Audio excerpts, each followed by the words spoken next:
देश में है तो वो बिहार है। यहाँ एक बेरोजगारी बड़ी समस्या है। उच्च शिक्षा को लेकर के यहाँ अच्छे कॉलेजेस यूनिवर्सिटीज नहीं है, लोगों को पलायन करना पड़ता है। डिग्री है लेकिन नौकरी नहीं है, अच्छे अस्पताल नहीं है भी तो डॉक्टरों की कमी है, नर्सेस की कमी है, कंपाउंडर्स की कमी है, लैब टेक्नीशियंस की कमी है, सपोर्टिंग स्टाफ्स की कमी है। 60% जूनियर इंजीनियर का पद जो है वो रिक्त है। शिक्षा में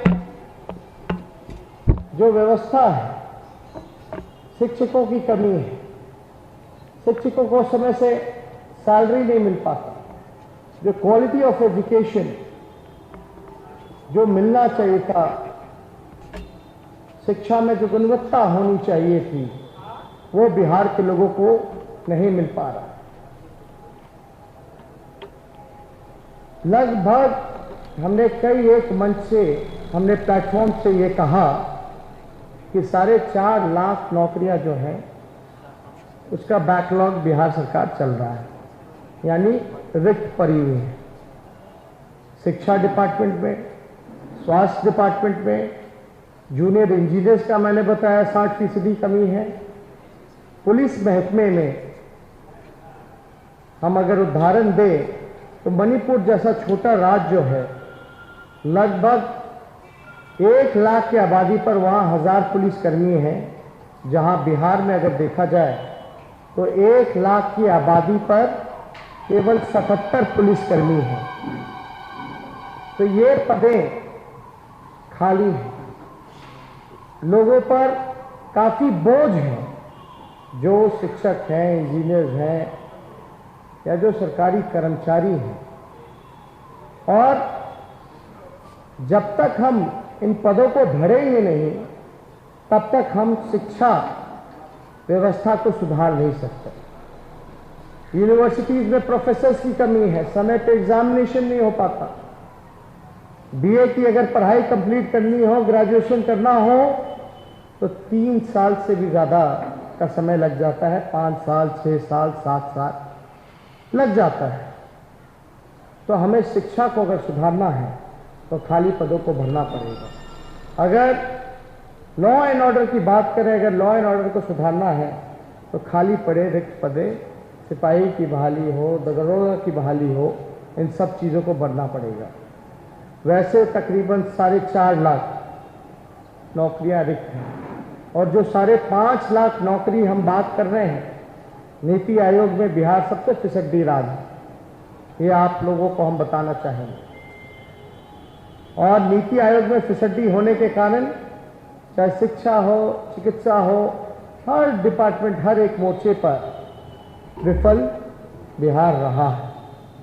तो हम लोगों को नेशनल एवरेज जो है, राष्ट्रीय औसत के मुकाबले अगर आना है तो सारे मानकों को मिलाते हुए 4.5 लाख बैकलॉग को भरना है, और अतिरिक्त 5.5 लाख सरकारी नौकरी हम लोगों को देना पड़ेगा अगर चीज़ों को सुधारना है।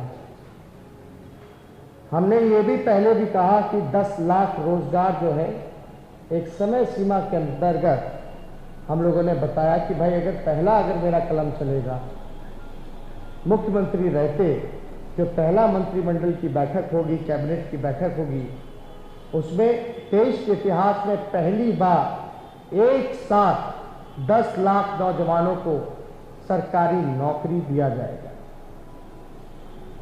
हम बिहार के लोगों से बस इतना ही कहना चाहते हैं कि एक क्लीन स्लेट होता है, जो लिखिएगा वही पढ़ा जाता है। वैसे ही हम एक क्लीन स्लेट जैसा है, आप जो लिखेंगे वही आप जो है पढ़ेंगे। और हम नौकरी की बात कर रहे हैं, बेरोजगारी की बात कर रहे हैं, पलायन, भूखमरी की बात कर रहे हैं, गरीबी, बाढ़, शिक्षा, स्वास्थ्य और विधि व्यवस्था की मुद्दों पर आप लोगों को लेकर के आए हैं, आप लोगों के बीच हम लोग चर्चा कर रहे हैं। क्योंकि असल मुद्दे यही हैं। और बिहार ने हमेशा देश को दिशा और दशा देने का काम किया है। और मुझे बड़ी खुशी है कि बिहार के लोग एक बार फिर से एक साथ जात पात को छोड़ करके, धर्म की राजनीति को छोड़ करके सब लोग गोलबंद हो करके देश को दिशा दिखा रहे हैं कि हम मुद्दे पर खड़े हो सकते हैं। ये सबसे बड़ी उपलब्धि मैं मानता हूं कि है। बहुत तरह तरह की साजिशें चली, षड्यंत्र रचा गया कि भाई मुद्दे से भटकाया जाए। और हमने पहले भी कहा हम नए सोच के हैं, नया बिहार बनाना है, तरक्की की बात होनी चाहिए, उत्थान की बात होनी चाहिए। हम सबको साथ लेकर के चलना चाहते हैं, चाहे वो स्वर्ण जाति के हों, पिछड़ी जाति के हों, अति पिछड़ी जाति के हों, दलित हों, महादलित हों, आदिवासी भाई हों या अल्पसंख्यक भाई हों। हम किसी का पीछे नहीं छोड़ना चाहते, रखना नहीं चाहते, बल्कि हाथ पकड़ करके कदम ताल के तरीके से इकट्ठे होकर के चलना चाहते हैं, बिहार को तरक्की के रास्ते पे लाना चाहते हैं। और हमने लगभग हर जगह इस बात को जनता के सामने रखा है।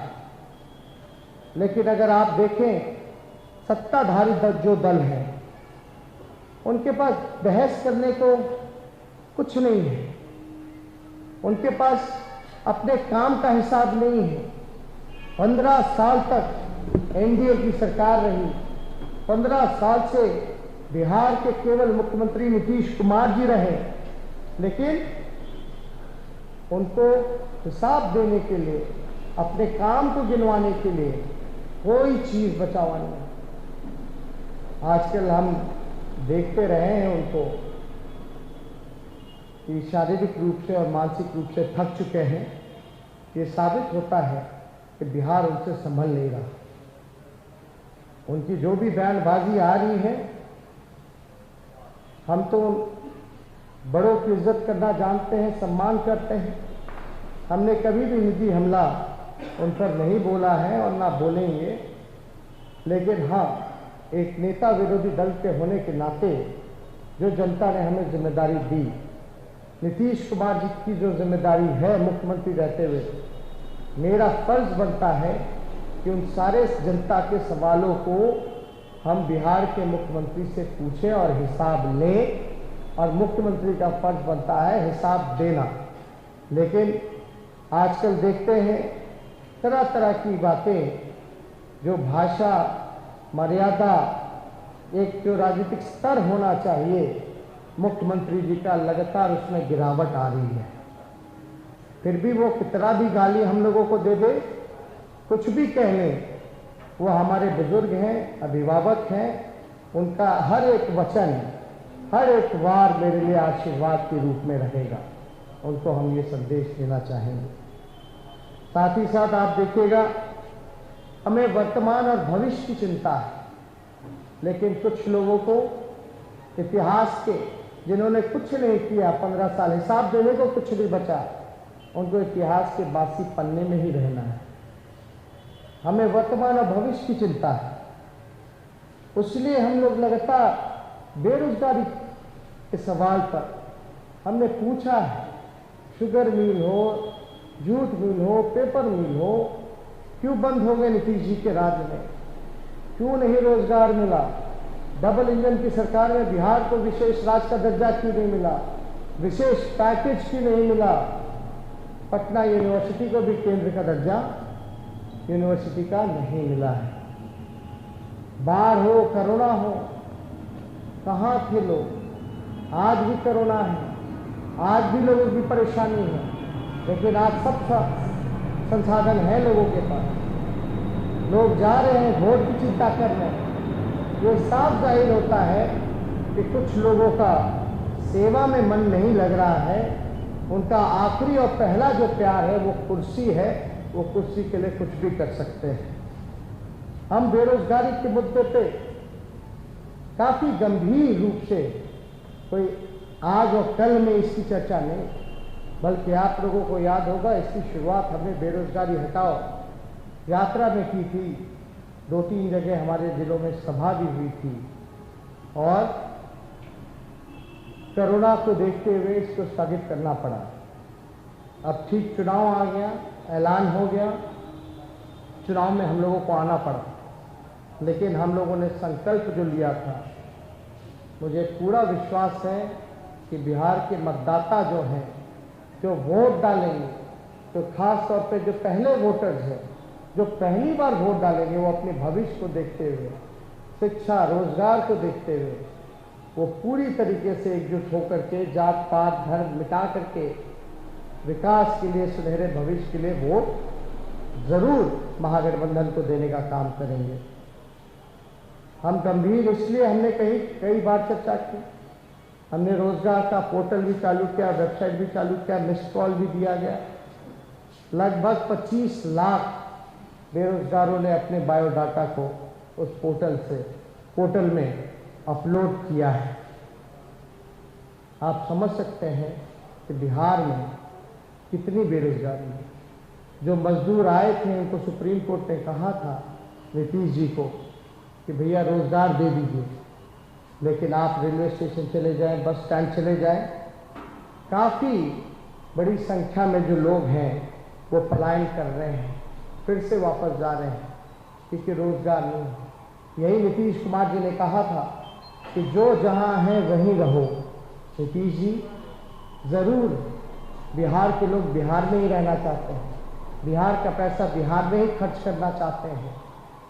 अगर अच्छा स्कूल आप दे देते, उच्च शिक्षा की अच्छी व्यवस्था हो जाती, तो बिहार का शिक्षा में लोग बाहर नहीं जाते हैं, बिहार का पैसा बाहर नहीं जाता, बिहार में ही रह के पढ़ते, बिहार में नौकरी मिलती, रोजगार मिलते, कारखाना खुलती, लोगों को मजदूरी करने का मौका मिलता, तो लोग बिहार में ही रहते, बाहर नहीं जाते। अच्छा अस्पताल बनता तो लोग इलाज कराने बाहर नहीं जाते, बिहार में ही रहते। हम तो इतना कहना चाहते हैं, करोड़ों अरबों रुपया, खरबों रुपया बिहार का दूसरे प्रदेशों में जा रहा है, और जब दूसरे प्रदेशों में जा रहा है तो हमारा बिहार राज्य जो है वो गरीब होता जा रहा है। पैसे बाहर खर्च हो रहे हैं, वापस बिहार सरकार के पास पैसा नहीं आ रहा। और एक रोड मैप तैयार किया, कई हमारे जो बुद्धिजीवी लोग हैं, जो इकोनॉमिस्ट लोग हैं, जो अर्थशास्त्र में बड़े विद्वान लोग हैं, उनसे हमारी चर्चा हुई, उनसे सारी चीज़ें बात करके ही हम लोगों ने ये ऐलान किया कि पहले कैबिनेट में हम लोग 10 लाख सरकारी नौकरी दें। तो सरल शब्दों में रोजगार ही राजस्व का सृजन है, रोजगार ही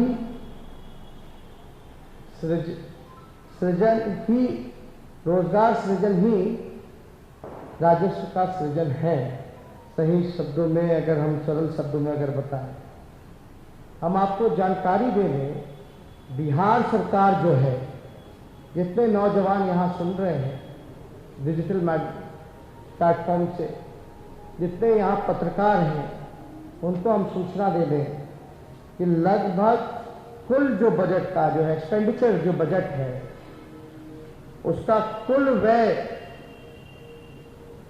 12.7 ही सैलरी देने में जाता है। 12.7 ही सैलरी में खर्च किया जाता है। तो ये सारी चीजें पे हमारी चर्चा चल रही है, और नीतीश जी कहते हैं कि पैसे कहां से लाएंगे, तो मैं उनको बताना चाहूंगा कि बजट मैनेजमेंट का स्वर्णिम अध्याय होगा हमारा शासनकाल। मैं बता दूं, नीतीश जी कहते हैं कि पैसा कहां से आएगा, तो मैं उनको कहना चाहूंगा कि हमारा जो शासनकाल होगा वो बजट मैनेजमेंट का स्वर्णिम अध्याय होगा, स्वर्णिम अध्याय में लिखा जाएगा। लोग कहते हैं पैसा का, बिहार सरकार का कुल बजट 2,11,000 13,000 करोड़ रुपए है। जो कुल बजट का खर्चा केवल 60% करती है, 40% नीतीश कुमार जी नहीं करते।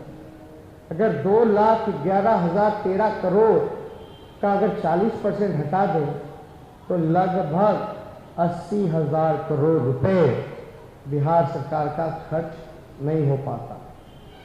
सेंट्रल से जो फंड मिलता है राइट फॉर एजुकेशन का, लगभग 24 से 25,000 करोड़ रुपए नीतीश जी ने लौटा दिया।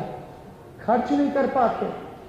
जो लोग हवाला दे रहे हैं कि बिहार में रोजगार नहीं दिया जा सकता, यानी स्पष्ट है कि बिहार में ये जितने डिपार्टमेंट हैं, शिक्षा विभाग, health department, police department, law and order, प्रशासन, इसमें भी फेरबदल होगा बहुत तरीके से, क्योंकि भर्तियां होंगी तो आप लोगों के ही काम में लगेंगे।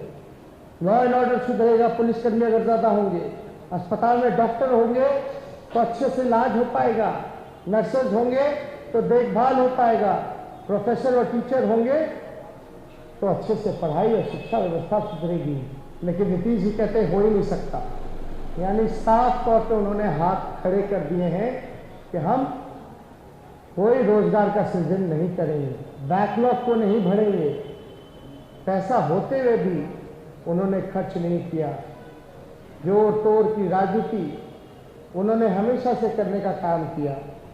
लेकिन आप बताइए, कितना पैसा होते हुए भी सही से बजट का जो मैनेजमेंट जो होना चाहिए नीतीश जी ने वो एकदम नहीं किया। और ये एक बात और बताना चाहेंगे, यही नीतीश कुमार जी ने कहा कि समुंदर नहीं है तो कारखाने नहीं लग सकते, उद्योग नहीं लग सकता, यानी उद्योग नहीं लगेगा तो रोजगार नहीं मिलेगा।